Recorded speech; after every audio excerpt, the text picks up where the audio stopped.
Hello student, today we are going to see the next topic of unit number 1, that is Stokes theorem. Okay. Stokes theorem is actually the application, or what we can say is exactly opposite to the divergence theorem. In our last few lectures we have learned the divergence theorem and the numerical based on divergence theorem. In this lecture we are going to learn what is Stokes theorem and how it is used. मैंने आपको पहले ही बताया था, या तो divergence theorem या तो Stokes theorem, इन दोनों में से एक न्यूमेरिकल पेपर के अंदर रहेगा, मतलब रहेगा। तो आपको इसी हिसाब से इसको ये करना है, प्रिपेयर करना है। ठीक है, तो यहाँ पर सबसे पहले अपन समझने की कोशिश करते हैं कि स्टोक्स थ्योरम क्या है। आज के लेक्चर में सिर्फ मैं आपको स्टोक्स थ्योरम समझाऊंगा, अगले लेक्चर में इसके ऊपर के न्यूमेरिकल जो है वो मैं अपलोड करूँगा। तो probably by tomorrow we will finish with unit number 1. Okay, so Stokes theorem पहले स्टेटमेंट पढ़ लेते हैं। It is used to provide the relationship between line integral and surface integral. जैसे डाइवर्जेंस थ्योरम सरफेस और volume के बीच का relationship provide करता था, स्टोक्स थ्योरम जो है वो लाइन और सरफेस के बीच का रिलेशनशिप प्रोवाइड करता है। मतलब अगर आपको लाइन इंटीग्रल को सरफेस में कन्वर्ट करना है या सरफेस इंटीग्रल को लाइन इंटीग्रल में कन्वर्ट करना है, तो वहाँ पे अपन स्टोक्स थ्योरम का इस्तेमाल करते हैं। अब स्टेटमेंट का इस्तेमाल, स्टेटमेंट क्या है वो देख लेते हैं। According to Stokes theorem, Stokes नाम के एक साइंटिस्ट ने ये थ्योरम रिप्रेजेंट किया था, तो उनका स्टेटमेंट ये था कि according to Stokes theorem surface integral of a curl of any vector field is equal to the line integral taken over the same surface for the closed curve C. मतलब if you take a surface integral over curl of any vector, suppose आपको एक ए बार नाम का vector दिया है, उसके ऊपर आप कर्ल लगा के उनके ऊपर का सरफेस इंटीग्रल अगर आप कैलकुलेट करते हो, तो वो उतना ही आएगा जितना उस सरफेस का टोटल लाइन इंटीग्रल आएगा। अब सरफेस सरफेस का मतलब क्या होता है, जैसे आपके घर में एक वॉल है, मैंने पहले एग्जाम्पल के तौर पर बताया था। सरफेस का मतलब क्या होता है कि अपने घर पे समझ लो एक वॉल है, वॉल में टोटल एक्सेस कितनी होती है, दो, एक्स एक्सिस वाई एक्सिस। तो समझ लो कि दो एक्सिस उसके अंदर में है, एक्स एक्सिस वाई एक्सिस। तो एक्स कहीं ना कहीं जीरो से इन्फिनिटी तक चेंज होगा, या minus infinity plus infinity change होगा, y minus infinity to plus infinity change होगा। तो एक सरफेस के लिए टोटल साइड्स कितनी होती है एक सरफेस के अंदर में, चार। एक एक्स लाइक दिस, ये साइड, ये साइड, ये साइड और ये साइड। तो ये चार साइड, मतलब आप ऐसा बोल सकते हो कि एक सरफेस को बनाने के लिए टोटल चार लाइंस लगी। तो आपने अगर टोटल सरफेस का ऊपर का इंटीग्रेशन निकाला और मान के चलो उसका वैल्यू आ गया 10, तो स्टोक्स का बोलना क्या है कि जब आप लाइंस का निकालोगे, तो लाइन का, चार लाइन का जब आप टोटल करोगे, तो वो भी 10 आना चाहिए। जैसे मतलब अगर पहले लाइन का आपका 3 आया, दूसरे लाइन का 2 आया, तीसरे लाइन का 2 आया और चौथे का 3 आया, तो टोटल कितनी हो गई, 3 प्लस 2 प्लस 3 प्लस 2 मतलब 10। तो 10 इज इक्वल टू 10, मतलब आपका स्टोक्स थ्योरम क्या हो जाएगा, वेरीफाई हो जाएगा। अब इसको पढ़ने के लिए स्टोक्स ने एक डायग्राम अपने सामने रखा है। कंसिडर अ वेक्टर फील्ड ए बार, ए बार नाम का एक वेक्टर फील्ड कंसिडर करो। एक रैंडम वेक्टर फील्ड है, उसका कुछ एरिया नहीं है। उसके उस in a figure for calculating the Stokes theorem, what we are doing is that we are dividing this vector field, given vector field in the form of rectangle. एक rectangle के form में मैं इसको divide कर रहा हूँ, और इसमें से एक छोटा पीस मैं एनालिसिस के लिए लेता हूँ। अब तुमको मालूम है कि अगर समझ लो अपन ने, तो किसी ने अपने घर पे कोई मेहमान आए और उन्होंने बोला कि भाई हमारे हमारे लिए चाय बना। तो जब चाय बनती है तो एक साथ अपन पूरी की पूरी चाय टेस्ट करके नहीं देखते, अपन क्या करते हैं, उसमें से एक जिप लेके टेस्ट करते हैं कि चाय अच्छी बनी है या नहीं बनी, तो उसमें या शक्कर कम है, ज़्यादा है, जो भी। तो उस लिहाज से देखा जाए तो अपने को पूरा का पूरा सरफेस एनालाइज करने की जरूरत नहीं। अपन उसमें से एक छोटा सा एरिया लेते हैं और उस एरिया को अपन एनालाइज करते हैं। तो मैंने एक एरिया उठाया जो y और z के बीच में है। तो ये एक्सिस z है और ये एक्सिस y है। ये जो स्क्वायर मतलब एरिया मैंने कंसिडर किया है, ये y से लेके y प्लस डी वाई तक चेंज हो रहा है, और z से लेके z plus d Z plus. अब y प्लस डी वाई मतलब y प्लस डी वाई, मतलब y प्लस y में आने वाला चेंज, डी वाई मतलब चेंज, मतलब y प्लस डी वाई का वैल्यू 2 भी हो सकता है, 3 भी हो सकता है। तो इट इज y से लेके y प्लस डी वाई तक जाएगा उसका y एक्सिस, और ऊपर का जो वर्टिकल एक्सिस है वो z एक्सिस है, वो z से शुरू होकर z प्लस डी जेड पर आएगा। अब अगर आप देखेंगे तो ये टोटल सरफेस है, इसमें टोटल लाइन कितनी है, ए बी एक लाइन है, बी सी दूसरी लाइन है, सी डी तीसरी लाइन है और डी ए चौथी लाइन।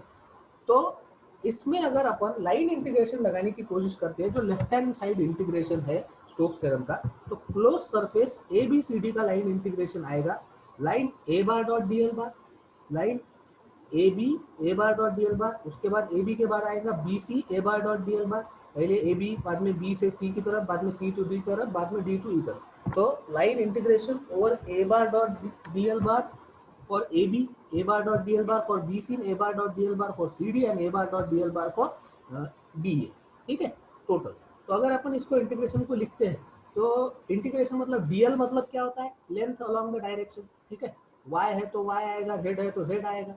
तो यहाँ पर ए बी के लिए कौन सी डायरेक्शन है, ए बी कौन सी डायरेक्शन में जा रहा है, हॉरिजॉन्टल है, ए बी मतलब हॉरिजॉन्टल लाइन, हॉरिजॉन्टल मतलब वाई, तो ये आएगा डी वाई। तो डीएल की जगह पे आएगा डी वाई और ए बार की जगह पे आएगा ए वाई डी वाई। तो इसको कैसे लिखेंगे अपन ए बार डी एल को, it is A Y D y. और ये कहाँ पर निकली हुई लाइन है, जेड पे, तो इसको जेड से मल्टीप्लाई करना पड़ेगा। मतलब लिखने का तरीका कैसा है, देखो एक लाइन को लिखते वक्त आपको पहले उसका मैग्नीट्यूड लिखना है। मैग्नीट्यूड मतलब अगर वो ए बार वेक्टर का पार्ट है तो ए वाई की तरफ जा रहा होगा तो वाई, जेड की तरफ जा रहा होगा तो जेड। तो A Y B Y, A Z D Z, like that. तो इट इज ए वाई की तरफ जा रहा है तो ए वाई डी वाई, ठीक है। उसके बाद मल्टीप्लीकेशन शुरू कहाँ से हो रहा है, जेड से, ठीक है। दूसरी लाइन देखो बी सी, ये शुरू कहाँ से हो रही है, वाई प्लस डी वाई से। तो पहले आएगा वाई प्लस डी वाई, कौन से डायरेक्शन में जा रही है, ऊपर जा रही है, ऊपर मतलब जेड, तो ए जेड डी जेड, मतलब A Z D Z Y plus D Y. उसके बाद तीसरी लाइन सी डी, और सी डी कैसी लाइन है, ये पीछे की तरफ जा रही है मतलब माइनस, तो माइनस ए, ये पीछे से वाई की तरफ, minus A Y D y. और कहाँ से शुरू हो रही है, जेड प्लस डी जेड, तो it is Z plus d Z. Minus ये डी ए, डी ए मतलब नीचे जा रही है, again minus A Z Y पर है तो ए जेड वाई डी जेड, ठीक है। तो मैं फिर से ये बता देता हूँ, ये स्टेप सबको समझ में आनी चाहिए, आगे का सबको सब कुछ समझ में आ जाएगा कि जिस लाइन का आप इंटीग्रेशन लगा रहे हो पहले उसका मैग्नीट्यूड लेना है। मतलब वाई की तरफ जा रहे हो तो ए वाई और डी वाई, और वो कौन सी जगह पर है लाइन, जेड पे है, जेड प्लस डी जेड पे है। जैसे ए बी लाइन कौन सी तरफ जा रही है, वाई की तरफ, तो ए वाई डी वाई, और शुरू कहाँ से हो रही है, जेड पे, तो z A Y D y. BC कौन सी तरफ जा रही है, जेड की तरफ, ए जेड डी जेड, शुरू कहाँ पर हो रही है, वाई प्लस डी वाई, तो Y plus D Y A Z D Z. C D कहाँ से शुरू हो रही है, जेड प्लस डी जेड, पर जा किधर रही है, माइनस मतलब पीछे, और जेड की तरफ, वाई की तरफ, वाई है ना हॉरिजॉन्टल एक्सिस मतलब वाई, तो minus A Y D y. और डी ए मतलब जेड की तरफ, minus A Z D z, और कहाँ जा रही है, वाई की तरफ, तो इट इज इंटू वाई, ठीक है, लाइक दिस। अब आप इसको सॉल्व कर लो, जो भी ए वाई जेड ए वाली टर्म है इनको साथ में लेके आ जाओ, A Y Z D Y, A Z Y D Y, A Y and A Z Y D Y, ये सबको सॉल्व कर लो पहले अंदर लेके जाके। तो उसके बाद A Z D Y D Z minus A Y Z D Y minus A Y Z D Y minus A Z D Y Z. अब A Y Z D Y, A Y Z D Y cancel, A Z Y D Z, A Z Y D Z cancel, बचा कौन, A Z D Y D Z minus A Y D Z D Y, A Z D Y D z and minus A Y D Z D Y. तो अगर मैं इसके ऊपर derivative लगाता हूँ और इंटीग्रेशन लगाता हूँ तो यहाँ पर से कॉमन निकलेगा डी वाई डी जेड। तो पहले मैं डी वाई डी जेड को निकाल लेता हूँ बाहर, अंदर में बचेगा कितना, ए जेड और ए वाई। तो दो बार डबल इंटीग्रेशन है, तो डबल इंटीग्रेशन मतलब दो बार डेरिवेटिव लेना पड़ेगा उसको काटने के लिए, तो it is del del y और डेल डेल जेड। ये हो गया अपना इक्वेशन नंबर 1। इस पर से अपने को क्या करना है, इसका इक्वेशन नंबर 2 बनाना है राइट हैंड साइड के लिए। तो calculate the curl of A bar along the x direction. X direction के लिए कर्ल निकालते हैं, तो कर्ल का फॉर्मूला क्या है, A X A Y A Z, del del X del del Y del del Z, A X cap sorry A X cap A Y cap A Z cap del del X del del Y del del Z, curl का formula है।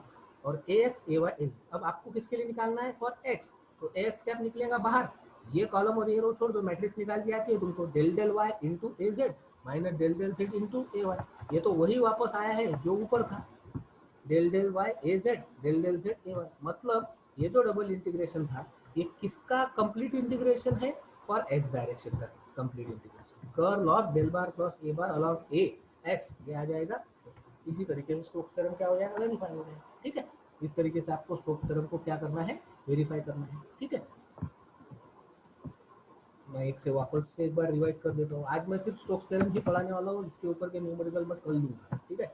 It is used to provide the relationship between the line integral and surface integral. सबसे पहले तो ये के लिए है, line integration और सरफेस इंटीग्रेशन के ऊपर की रिलेशनशिप बताने के लिए। रिलेशनशिप मतलब अगर लाइन को सरफेस में कन्वर्ट करना है, सरफेस को लाइन में कन्वर्ट करना है, तो उसके लिए, ठीक है।